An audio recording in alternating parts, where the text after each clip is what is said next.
ಕುರುಬ ಸಮುದಾಯವನ್ನ ಪರಿಶಿಷ್ಟ ಪಂಗಡಗಳ ಪಟ್ಟಿಗೆ ಸೇರ್ಪಡೆ ಮಾಡುವ ಪ್ರಕ್ರಿಯೆಗೆ ರಾಜ್ಯ ಸರ್ಕಾರ ವೇಗ ನೀಡಿದೆ. ಪರಿಶಿಷ್ಟ ಪಂಗಡಕ್ಕೆ ಕುರುಬರ ಸೇರ್ಪಡೆಗೆ ವಾಲ್ಮೀಕಿ ನಾಯಕ ಸಮುದಾಯದ ವಿರೋಧ ವ್ಯಕ್ತಪಡಿಸಿದ್ದಾರೆ. ನಾಳೆ ರಾಜನಹಳ್ಳಿ ಮಠದಲ್ಲಿ ಮಹತ್ವದ ಸಭೆಯನ್ನು ಕೂಡ ಕರೆಯಲಾಗಿದೆ.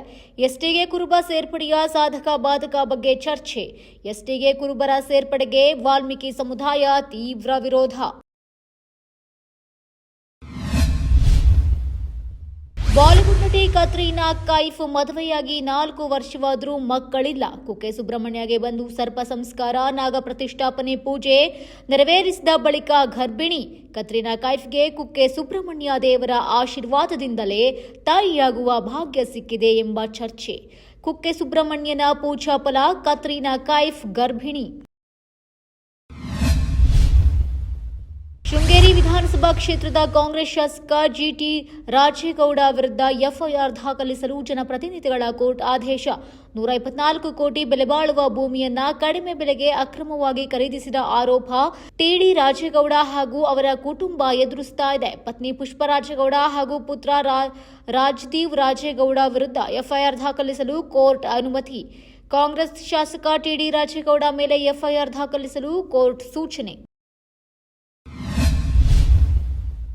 ಪ್ರಧಾನಿ ಕೆಪಿ ಶರ್ಮಾ ಓಲಿ ಸರ್ಕಾರವು 26 ಸಾಮಾಜಿಕ ಜಾಲತಾಣಗಳನ್ನು ನಿಷೇಧಿಸಿದ್ದರ ಪರಿಣಾಮ ನೇಪಾಳ ಅಕ್ಷರಶಃ ಅಗ್ನಿಕುಂಡವಾಗಿದೆ. ಇದನ್ನ ಬಿಜೆಪಿ ಉಚ್ಚಟಿತ ಶಾಸಕ ಬಸನಗೌಡ ಪಾಟೀಲ್ ಯತ್ನಾಳ್ ಉದಾಹರಣೆ ನೀಡಿ, ನೇಪಾಳದ ಗಲಭೆಯಂತೆ ರಾಜ್ಯದಲ್ಲಿಯೂ ಸಿಎಂ ಸಿದ್ದರಾಮಯ್ಯ ಅವರ ವಿರುದ್ಧ ಯುವಕರು ವಿಧಾನಸೌಧಕ್ಕೆ ಬರ್ತಾರೆ ಎಂದು ವಾರ್ನ್. ನೀವು ಬರೀ ಸಾಬರಿಗೆ ಬೆನ್ನು ಹತ್ತಿದ್ರೆ ನಮ್ಮ ಹಿಂದೂ ಸಮಾಜ ತಯಾರಾಗಿದೆ ಎಂದು ಎಚ್ಚರಿಕೆ ನೀಡಿದ್ದಾರೆ. ಸಿದ್ದರಾಮಯ್ಯ ಹುಷಾರ್, ನೇಪಾಳದಲ್ಲಿ ಹೊಡೆದಂಗೆ ಹೊಡಿತಾರೆ, ಯತ್ನಾಳ್ ವಾರ್ನ್.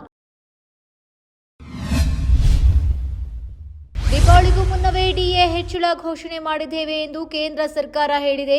ಕೇಂದ್ರ ಸರ್ಕಾರ 8ನೇ ವೇತನ ಆಯೋಗದ ಶಿಫಾರಸುಗಳನ್ನು ಜಾರಿಗೆ ತರಬೇಕಿದೆ. ಅದಕ್ಕೂ ಮುನ್ನ ಕೇಂದ್ರ ಸರ್ಕಾರಿ ನೌಕರರಿಗೆ ಡಿಎ ಏರಿಕೆ ಮಾಡಲಿದೆ. ಈ ವರ್ಷ ದೀಪಾವಳಿಗೂ ಮುನ್ನ ಡಿಎ ಏರಿಕೆ ಮಾಡಲಿದೆ. ಇದರಿಂದ ಕೇಂದ್ರ ಸರ್ಕಾರಿ ನೌಕರರು, ಪಿಂಚಣಿದಾರರಿಗೆ ಭರ್ಜರಿ ಲಾಭ ಸಿಗಲಿದೆ. ಕೇಂದ್ರ ಸರ್ಕಾರಿ ನೌಕರರಿಗೆ ಗುಡ್ ನ್ಯೂಸ್, ದೀಪಾವಳಿಗೂ ಮುನ್ನವೇ ಡಿಎ ಏರಿಕೆ.